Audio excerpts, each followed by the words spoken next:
may yahdihillahu fala mudhillalah wa may yudlil fala hadiyalah.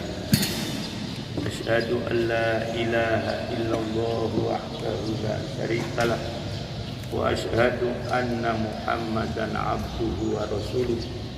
Masya Allah kan wa ma lam yasha lam yakun. La haula wala quwata illa billahil azim. Amma. Pagi ini kita akan mengkaji surah yang istimewa. Semua surah istimewa. Hanya dilihat dari perspektif nama, ini punya keistimewaan dari yang lain. Surah At-Taubah atau Al-Baro'ah 108. Surah yang ke-9 para ikhwan. Surah At-Taubah ini mempunyai beberapa nama. Bahkan ada yang menyebutkan sampai 11 atau 10 nama. Saya sebutkan separuhnya saja. Namun untuk itu sebelumnya mari kita awali dengan doa thalabul ilmi. Bismillahirrahmanirrahim. Rabbi zidni ilma. Allahumma anfa'ni bima 'allamtani wa 'allimni ma yanfa'uni warzuqni ilma yanfa'uni. Amin. Nama yang pertama seperti yang para ikhwan lihat di situ, yaitu At-Taubah. Kenapa? Nanti kita sebutkan. Ada juga yang terkenal memang dua ini, yaitu Baro'ah. Juga kadang-kadang surah Al-Baro'ah. Taubah artinya taubat, Baro'ah artinya berlepas diri. Yang kedua. Yang ketiga disebut juga Mukhziyah. Mukhziyah artinya melepaskan diri. Ada juga yang menyebut Al-Fadhihah, artinya menyingkap. Yang kelima, ini agak sulit diucapkan, Al-Muqashqishah. Apa perewan? Sudah dengar kan? Al-Muqashqishah artinya juga melepaskan. Dan nama-nama lain yang masih banyak ya. Pertama apa tadi? At-Taubah. Yang kedua Baro'ah. Yang ketiga udah lupa. Mukhziyah. Apa? Apa? Nah, yang keempat Al-Fadhihah, menyingkap yang buruk, namanya Fadhihah. Nah, kemudian yang kelima apa tadi? Muqashqishah. Ya. Dan masih ada lagi. Yaitu ada yang disebut Al-Adab dan sebagainya. Wallahu a'lam. Nah, surah ini termasuk surah yang terakhir diturunkan. Ini turun setelah surah perang Tabuk ya. Nah, para ikhwan, penamaan surat memang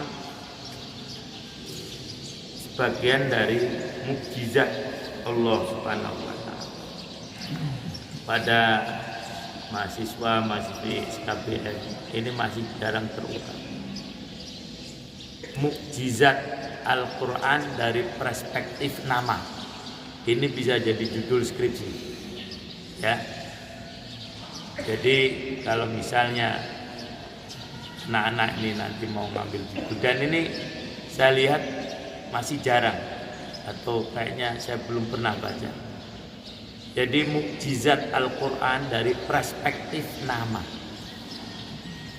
Kenapa Quran ini diberi nama ini, nama ini, nama ini? Dan salah satu mukjizatnya nama itu kemudian menjadi maudhu, tema, kemudian menjadi judul dari surah yang sangat panjang, tetapi bisa dengan judul yang sangat pendek. Ini tulisan begini ini sulit. Dan rata-rata begitu. Jadi membuat judul dengan mengumpul, biasanya kalau judul kan akan menggambarkan isi. Isi begitu banyak, begitu padat, namanya cuma satu, pendek lagi. Loh. Kalau biasanya kan orang buat judul panjang-panjang. Maka di Quran tidak ada nama baku ya. Itu terdiri dari beberapa kalimat jarang. Surah An-Nasr ya itu, walaupun aja mengatakan surah namanya idza jaa nasr, tapi itu cuman diambil An-Nasr. Lagi surah Al-Asr itu menunjukkan isinya tentang masa. An-Nas, ada An-Nas, ada Al-Insan, Al-Fat dan seterusnya. Nah itu semuanya mujizat. Dan mungkin para hewan banyak yang belum menghayat nama-nama. Kalau ini bisa dibuat judul skripsi bagus, menurut saya mau jadi pembimbingnya ya ini.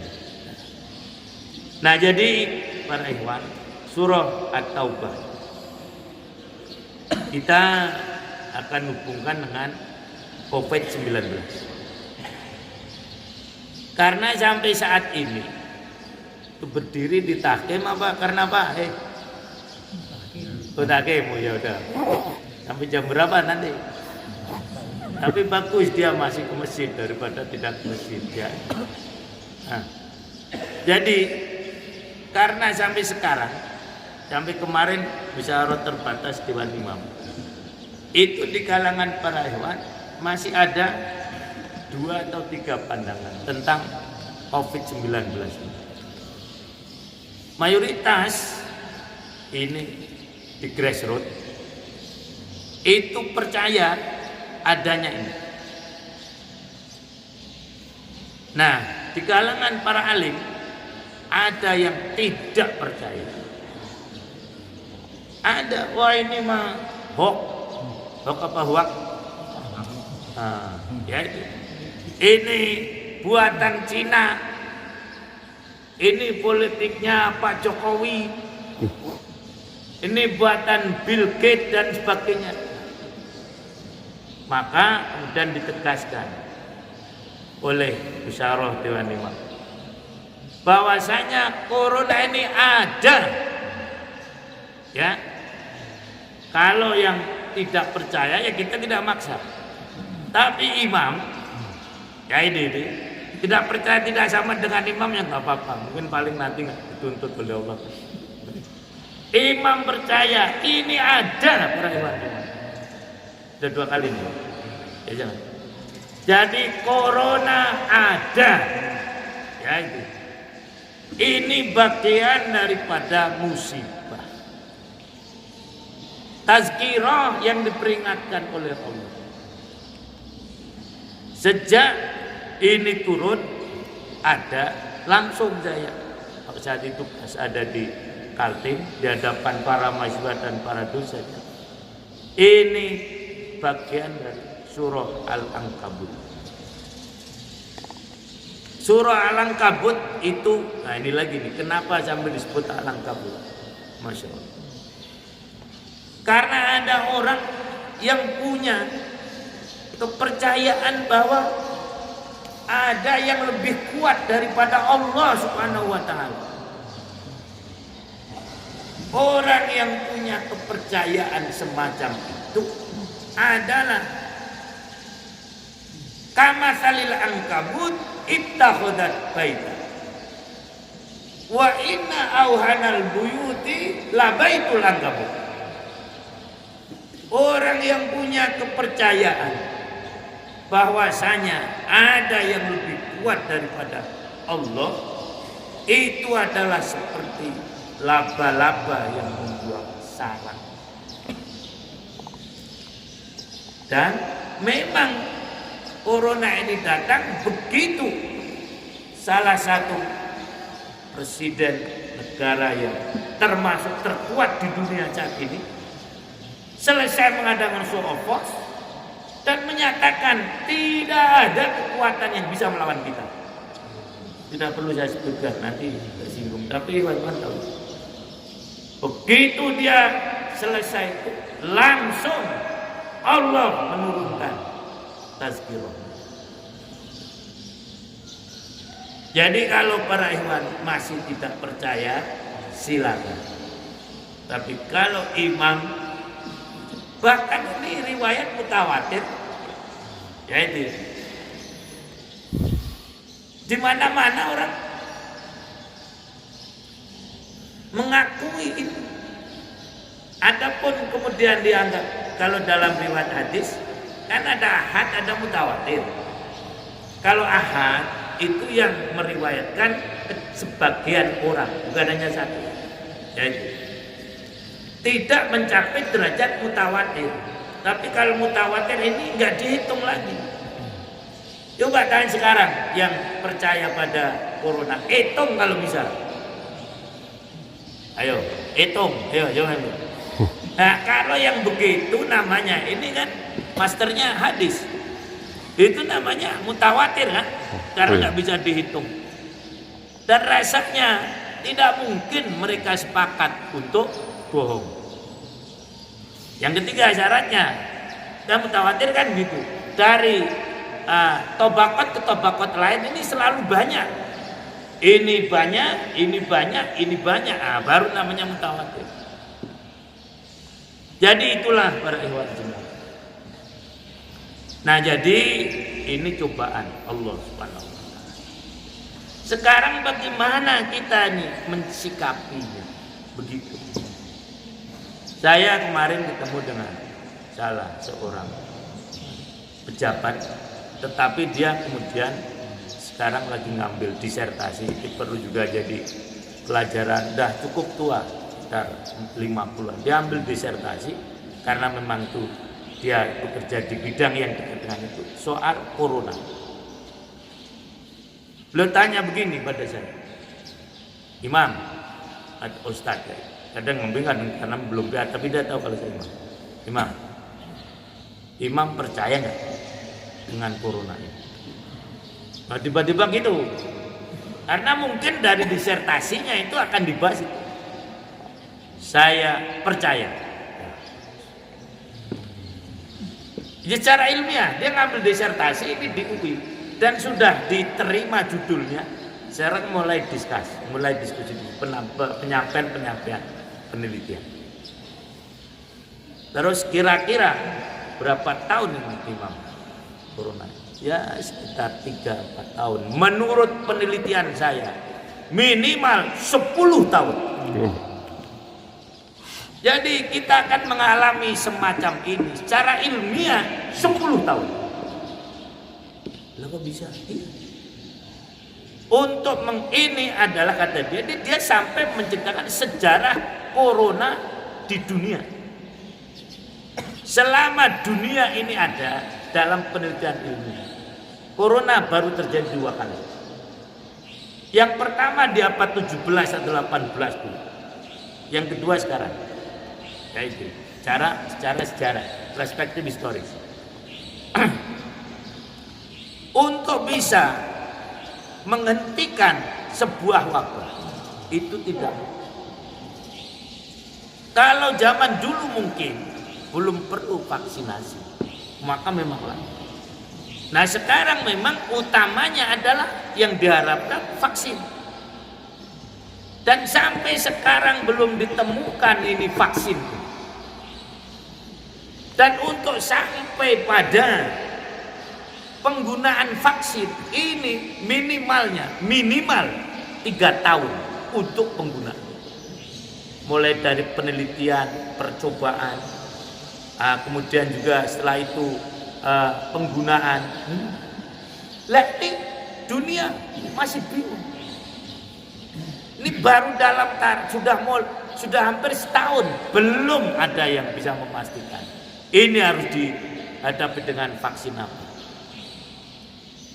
Tidak gegabah kemudian setelah itu digunakan. Tidak. Itu menurut dia semacam. Hanya memang sebetulnya Islam loh kemudian yang punya alat untuk bisa mengatasi ini. Agama lain tidak. Dia uraikan disebut. Pertama, Islam satu-satunya agama yang punya syariat doktrin soal kebersihan. Ini satu. Yang kedua, Imam tahu vaksin atau penyakit itu sebetulnya bisa menular dari 3 lubang utama: hidung, mata, kemudian mulut, telinga. Jadi hidung, mata, mulut. Islam ternyata sudah mengajarkan itu. Walaupun ini kontroversi. Apa? Cadar. Loh, kami semacam ini. Ini tidak bicara soal hukum ya. Pak Nurali jangan bicara soal hukum ya. Tapi kan ikhtilaf imam ya, betul loh. Dan sekarang yang pakai cadar bukan hanya perempuan. Imam aja pakai cadar. Pak Parmona nih. Karena memang ini untuk menutupi. Tetapi memang ini tidak cukup. Oleh karena itu muncul syariat wudu. Wudu yang dibersihkan alat utamanya loh, yang sampai ke dalam. Kalau yang lain tidak sampai ke dalam, telinga pun nggak sampai ke dalam, kan nggak mungkin wudu masukkan apa? Oh ya. Yang sampai ke dalam itu 3. Satu, mulut, kita disuruh apa? Berkumur. Yang kedua, istinsak dan istinta. Kalau mata otomatis mesti kena apa? Air. Jadi yang ketiga, jaga jarak. Nah, jadi Islam memang tidak menghendaki kerumunan yang tidak ada manfaat, kecuali sholat jamaah dan sebagainya. Kenapa sholat jamaah diperbolehkan? Karena memang sebelumnya bersih, itu logikanya. Jadi jangan terpengaruh dengan jaga jarak. Karena apa? Yang kedua sudah dilakukan. Lah konser dangdut nggak ada, mau datang kita wudu dulu mah nggak ada. Pernah nonton bioskop Pak Sigi? Wudu dulu nggak? Tidak. Malah wudunya mungkin dibatalkan. Kayak itu. Jadi Islam tidak menghendaki ada kerumunan yang tidak dalam rangka ibadah. Benar juga. Tapi belum selesai disertasinya. Ini baru dalam. Lah jadi para ikhwan semuanya. Nah oleh karena itu saya mengingatkan pada para ikhwan soal kebersihan. Ya. Nah surah Al-Baqarah ini di tengah-tengah yang nama tadi yang macam-macam Allah mengingatkan soal kebersihan. Bahkan disebutkan kenapa orang disunahkan berpakaian putih-putih. Ini ilmiah. Kenapa Rasulullah lebih senang dengan pakaian walaupun hitam juga jangan tersinggung Pak ya. Hitam juga enggak dilarang, enggak. Pakai juga enggak ya. Apa? Batik itu pakaian Islam, Pak. Kata Pak Mansur Negara, dari singkatan bak titik bismillah. Ya. Kenapa Rasul sampai? Karena ini pakaian yang paling kelihatan kalau kotor. Ya nggak kira-kira? Mudah kelihatan. Kalau selain ini memang kalau kotor nggak begitu kelihatan. Itu para ikhwan. Dan ini ada dalam Syarah Syama'il Muhammadiyah.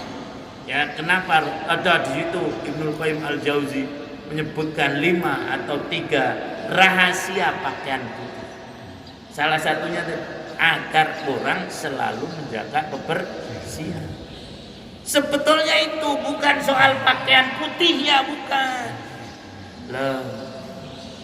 Kata Ibnu Qayyim Al-Jauzi, pakaian putih ini untuk mendidik kita agar kita selalu bersih, dohir maupun apa? Batin. Jadi bukan hanya pakaiannya, tapi hatinya bersih.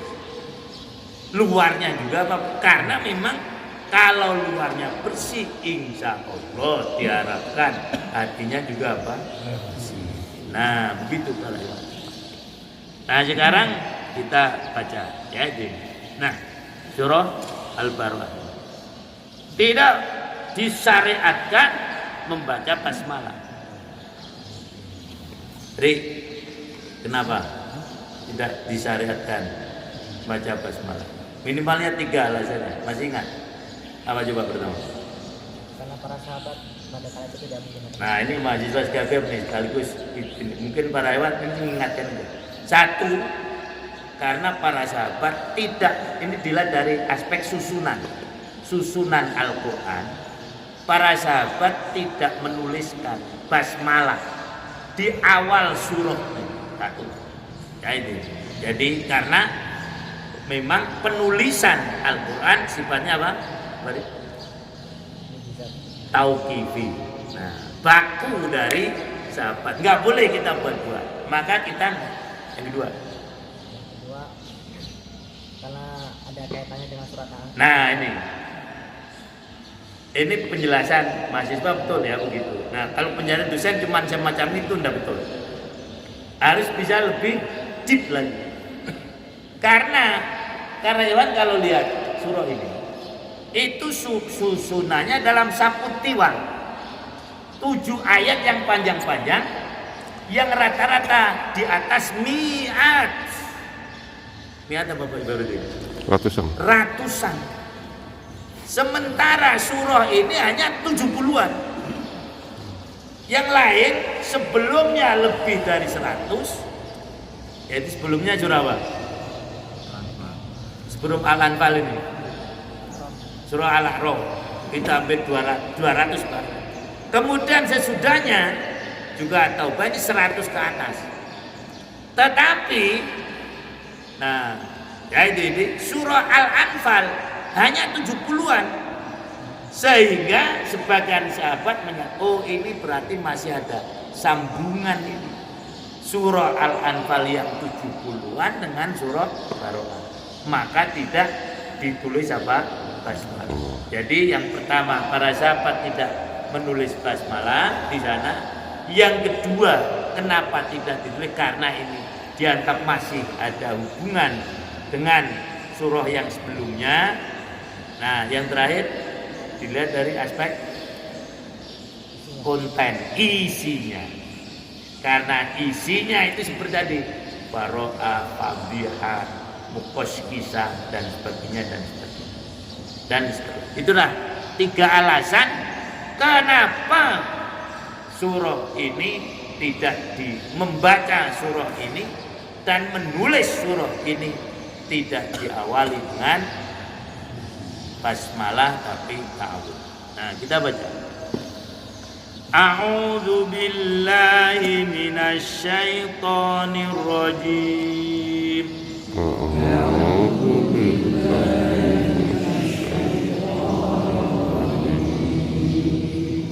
Surah 108 ya. La takum fihi abada.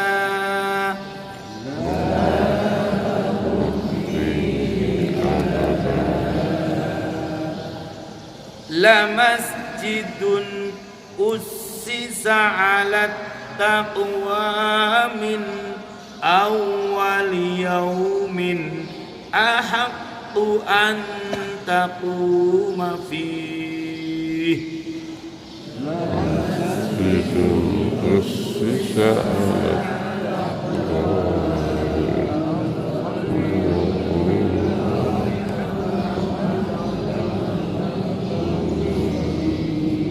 Hati-hati bacanya, yang enak mahnya dipanjangkan, tapi salah. Ya, rata-rata orang nih antakuma fi salah. Ya, jadi mahnya pendek. Saya ulang. Ahaqqu an taquma fi.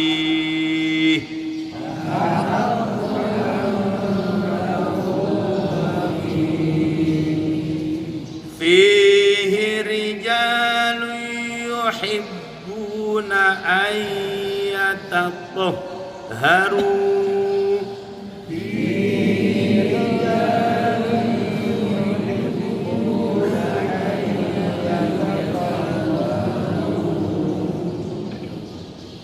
Wallahu yuhibbul mutahhirin.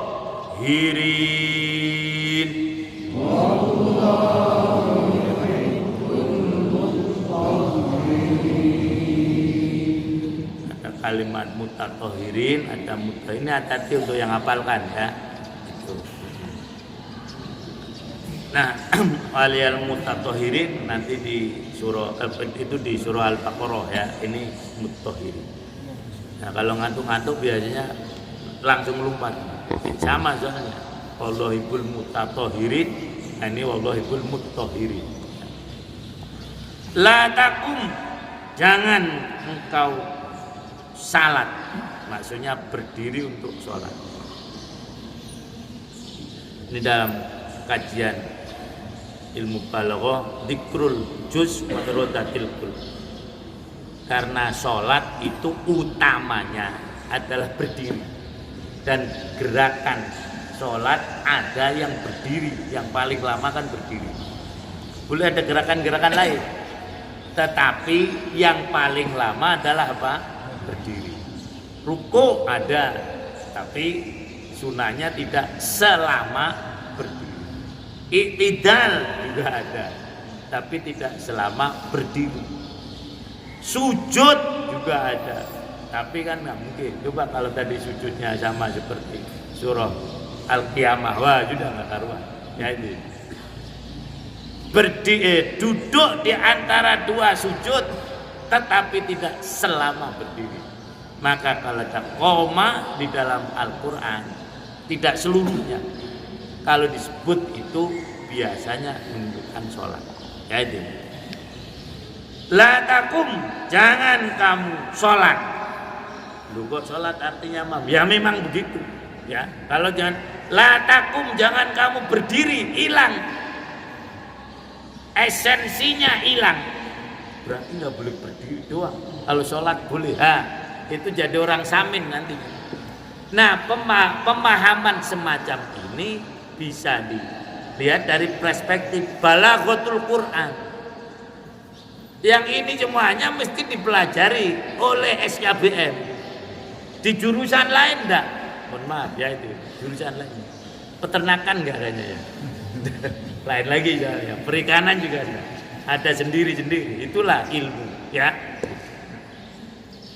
Nah, maka berbahagialah para hewan yang kuliah di SKBM ini. Insyaallah pemahaman Qur'annya lebih. Kalau enggak bangetan ya itu.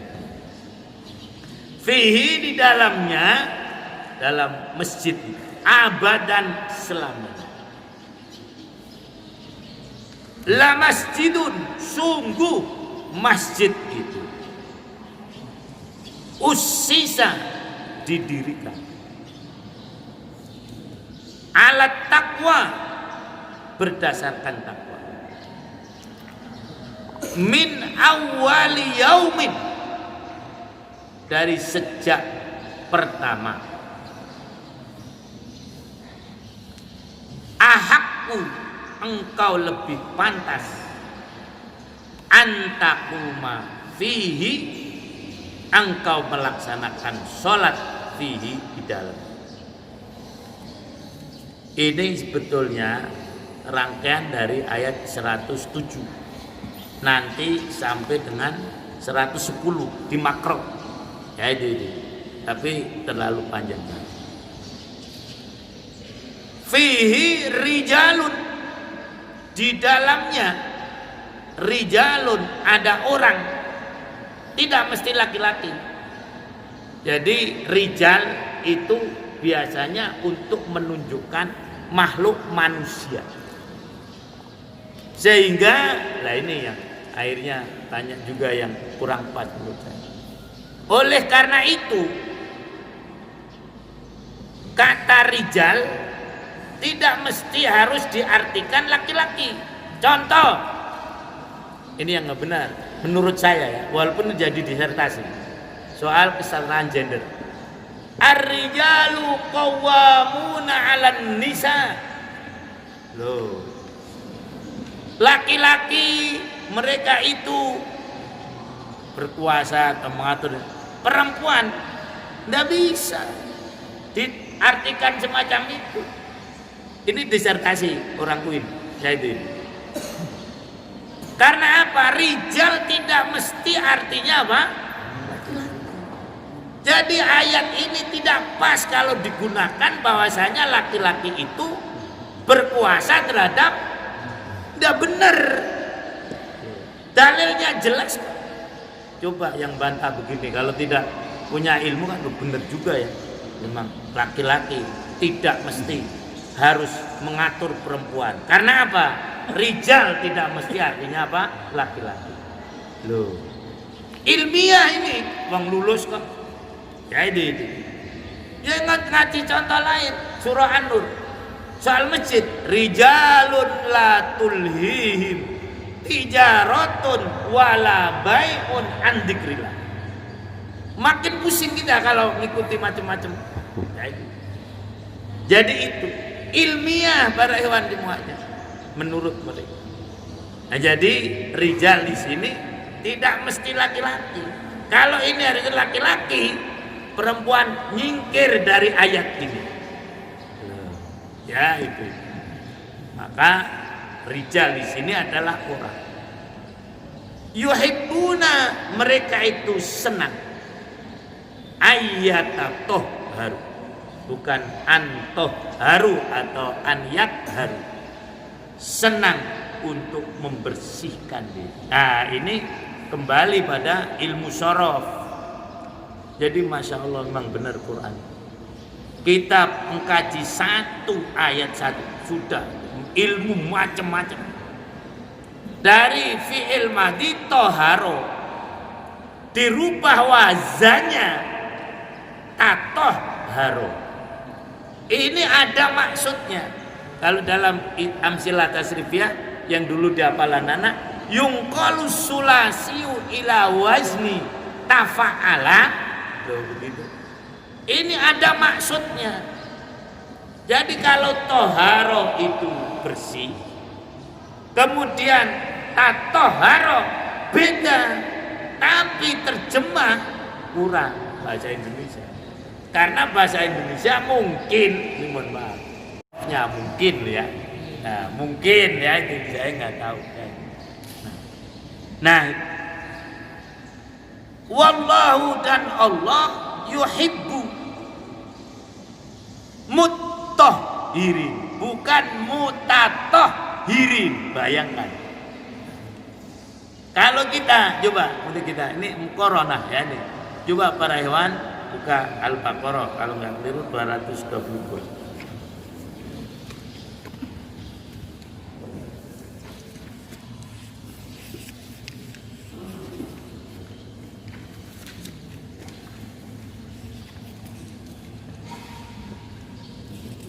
Sudah ketemu? Ya kan?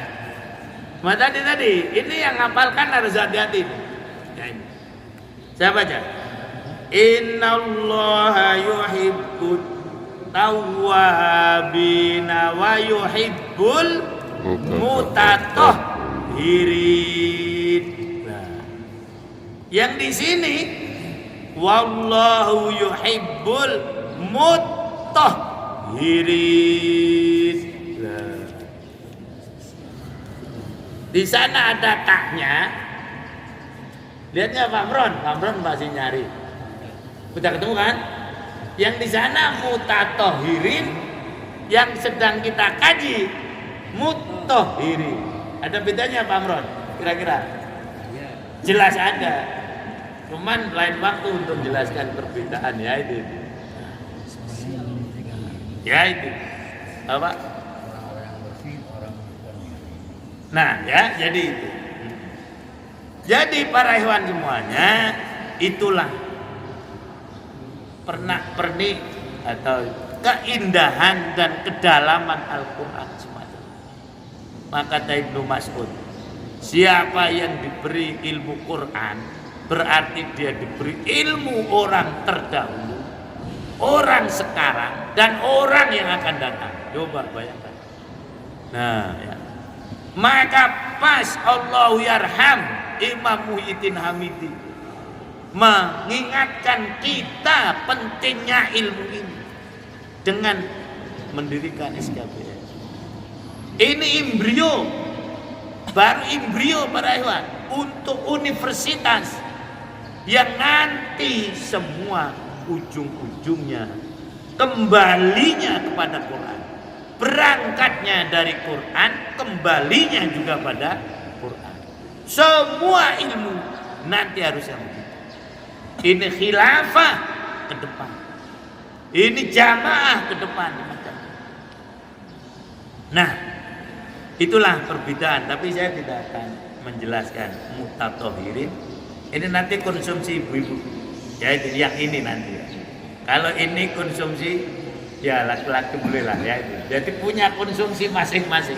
Yang mutatahhirin konsumsi ibu-ibu. Ya itu. Nah, yang mutahhirin konsumsi. Nah, karena memang ya masya Allah ya itu ibu-ibu dengan bapak-bapak. Nah, beda. Ini kadang-kadang ini pentingnya asbabun nuzul. Walau rijal di sini siapa? Ya, walaupun ini menggunakan nakirah. Ya itu. Tetapi saya tidak membahas yang sebelum waqaf qola la takum, ya ini ada sendiri. Saya membahas separuhnya saja. Fihi rijalun yuhibbuna ayyatatahharu wallahu yuhibbul mutahhirin.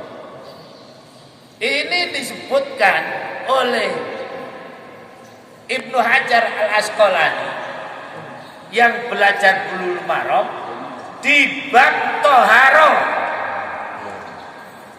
Ada juga bab wudu. Nah, ini. Ada juga bab qada'il hajat. Nah, ini ya ini. Karena orang kalau selesai buang air, itu orang Arab punya tradisi dua. Satu istijmar, dua istinja. Nah, istijmar itu membersihkan kotoran bekas buang air besar, buang pipi dengan batu. Itu namanya istijmar. Kalau dia membersihkannya dengan air, namanya apa, Di? Kalau membersihkannya dengan air namanya apa? Istinja. Ya, betul. Jadi kalau dengan batu atau lain namanya istijmar. Kalau dengan air namanya istinja. Nah, ayat ini turun berkenaan dengan Masjid Quba. Ini walaupun ada juga yang mengatakan ini turun berkenaan dengan Masjid Nabawi. Tapi saya lebih cenderung dalam tesis saya memang saya sebutkan ini ayat ini sebetulnya kemana nih? Ya ini hubungannya dengan Ahlus Sufa. Ya ini. Nah, ada yang mengatakan ini ayat berkenaan dengan Masjid Nabawi, ada yang mengatakan Masjid Quba. Tapi saya lebih cenderung Masjid Quba. Kecenderungan tidak memastikan kebenaran. Kalau orang lain punya pendapat lain, tidak apa-apa. Ya itu. Nah, tapi saya lebih cenderung ini Masjid Quba. Nah, karena ini cenderung dengan Masjid Quba, Rasul kemudian bertanya kepada rijal haulal masjid, orang-orang yang di sekitar masjid, ini kalian dipuji oleh Allah. Ini pujian ini. Fi rijalun yuhibbuna ayyatatoharu. Di dalam masjid ada orang-orang yang senang kepada membersihkan diri dengan maksimal.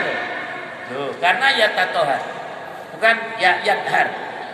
Orang yang sangat membersihkan diri. Kenapa Mas? Kurang lebih begitu. Kamu sampai dipuji oleh Allah. Ya, karena kami punya kebiasaan. Setelah istinja atau setelah istisma, kami iringi dengan istinja atau dibalik. Jadi mereka di samping menggunakan batu juga menggunakan air. Kita saja kalah. Sekarang ini kita hanya menggunakan air. Apa? Ya, kalau Pak baru tidak sabun. Kalau saya nggak pernah sabun, ya saya. Nah, ya ini sabun, ya ini baguslah. Nah, orang Barat lain lagi. Loh, berarti orang Barat apa? Jadi istinja apa istijmar? Nah, jarang yang pakai air, jarang. Hotel-hotel di Barat jarang yang ada airnya, apalagi air di sana kan. Maka yang ada tisu sekarang. Dulu entah pakai apa nggak tahu. Wah, mereka itu bebersih, kenal bebersih itu karena interaksi dengan orang Islam setelah perang salib. Dulunya mereka nggak kenal mandi. Mandi itu paling cepat setahun sekali. Dan kalau sudah pakai baju, kalau diganti pamali, ngerti pamali?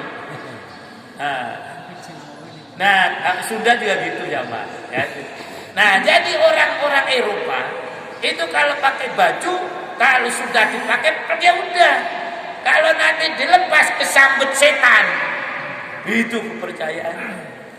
Itu. Ini saya ingin, karena memang saya lagi nulis soal perang salib. Jadi saya lagi nulis bukunya udah jadi soal konspirasi terhadap umat Islam. Salah satunya perang salib.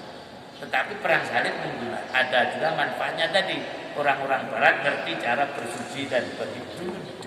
Ya tadi kami ada di situ ada tulisan bahwasanya orang Barat itu mandi setahun sekali. Kalau sudah pakai baju tidak pernah ganti, karena kalau ganti pamali. Mereka nggak tahu semacam. Nah tadi orang Kuba, masya Allah. Nah, kami ini kebiasaan kami. Kalau selesai BB, ia menggunakan batu dan menggunakan ini kok rahasia. Nah itulah yang Allah puji. Wallahu yuhibbul mutahhirin. Allah senang kepada orang yang sangat bersih. Maka kalau ayat ini dilaksanakan, insya Allah dijamin dari corona. Karena corona ini muncul sebab kekotoran. Dari Wuhan pertama memang jorok. Orang Cina itu asalnya jorok. Kan saya sebulan di sana. Jadi makanya ada orang-orang Cina yang senang di bisa tertanya, kamu kok senang? Iya, karena orang bisa rata-rata itu bersih rata-rata. Nih saya dikejutkan dalam soal bibi, yaitu mereka tidak pernah sampai sekarang itu istinja dari bibir. Begitu selesai kencing, ya langsung dimasukkan lagi. Makanya saya bingung kalau akan ke toilet umum. Tuh, udah baunya nggak karuan. Karena memang itu sudah kebiasaan mereka. Nah, pernah satu saat saya kira itu air bersih. Ternyata air kencing yang ditampung. Karena mereka ekonomis. Karena air kencing ternyata dapat bisa nggak kabar? Pupuk, loh betul. Hampir saja saya pakai untuk jangan. Itu air kencing yang ditampung coba. Bukan hanya air kencing saja, itu tinjanya tidak dibuang, ditampung juga. Jadi di rumah-rumah itu kok nggak ada gayung, nggak ada apa. Saya lihat bawahnya, saya tanya, lu kenapa? Memang dari negara aturannya tinja tidak boleh dibuang. Karena apa? Jadi apa? Setelah itu tahu ya, kalau saya tuh mesti bawa air kemasan, karena nggak mungkin ada. Nah itulah para hewan semuanya. Ya jadi insya Allah kalau kita menjaga kebersihan itu akan entah jaga kebersihan kok masih kena, ya namanya kan manusia. Wa idza maritu fa huwa yashfi. Untuk tidak dipakai bersih mesti terjamin dari corona, belum tentu. Makanya Allah hanya mensyariatkan usaha. Adapun ini usaha, itu imam pakai masker juga kena. Itu sudah kita makhluk para hewan semuanya. Maka kemarin kan bilang yang saya ucapkan, memakai masker bagian dari syariat. Loh, kenapa? Saya lihat dari aspek usul fikih. Apa? Lil wasaili hukmul maqasid. Nah, kalau menjaga kesehatan, hukumnya apa? Wajib apa sunnah apa? Wajib. Nah, dalam kondisi sekarang supaya bisa sehat, pakai masker. Ini wasail. Kalau tujuannya wajib berarti wasailnya apa? Wajib juga. Sama seperti wudu. Karena wudu wasail dari sholat, sholat ini wajib, maka wudu jadi apa? Wajib. Loh. Ini saya lihat ulama mungkin belum di sosialnya supaya pakai masker. Karena ini merebak lah. Saya lagi diskusi ini dengan apa saya pulang apa enggak? Karena Senin Jakarta sudah lockdown. Kira-kira pulang nggak Pak hebatnya? Nah, itu lagi diskusi dengan Pak Dokter. Ini saya nah, rata-rata mereka bilang, Mam jangan pulang dulu. Katanya, tapi nanti saya celingi, Mam pulang dulu Mam. Yang jelas acara yang saya batalkan di Kalimantan ya, di Malang. Nah jadi itu jaga kebersihan. Kalau kita ingin melaksanakan kebersihan mulainya dari masjid. Loh. Maka benar Pak Nurwali setiap hari dia saya lihat bersih. Ini masjid cermin. Jangan sampai toiletnya ada. Inilah masjidun. Jadi dari masjid inilah mulainya kebersihan. Nah, maka para hewan semuanya jaga kebersihan masjid ini. Kita kembali pada hadis riwayat yang diriwayatkan oleh sumbernya dari Aisyah, umirtu an abniyal masjid fiddur wa an yutahhara wa yutayyaba au kama. Saya atau kita diperintahkan Allah untuk bangun masjid di tengah-tengah perkampungan. Benar ini sudah. Nah, ya itu.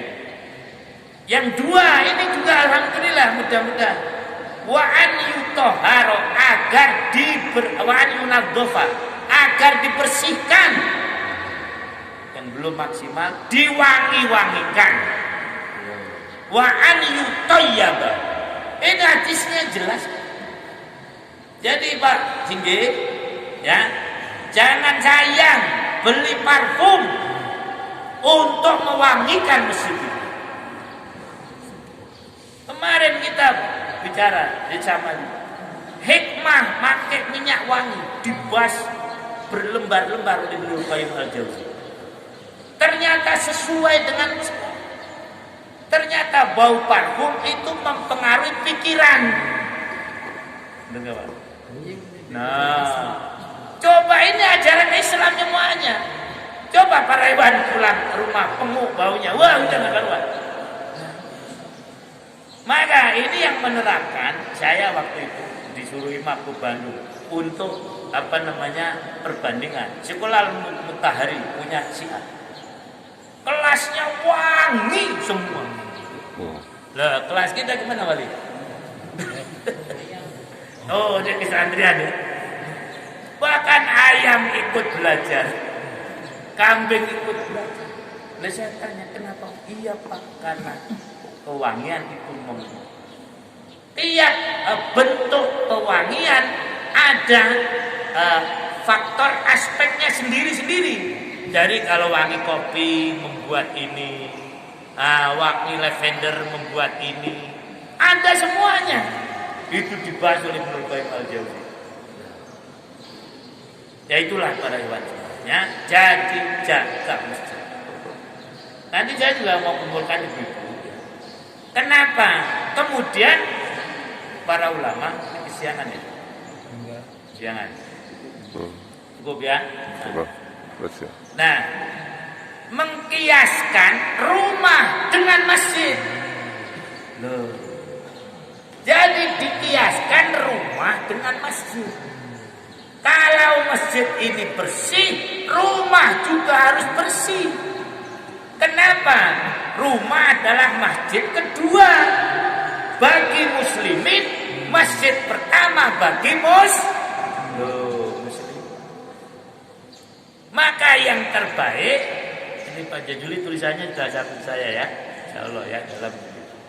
Memang yang terbaik sholat sunnah di mana?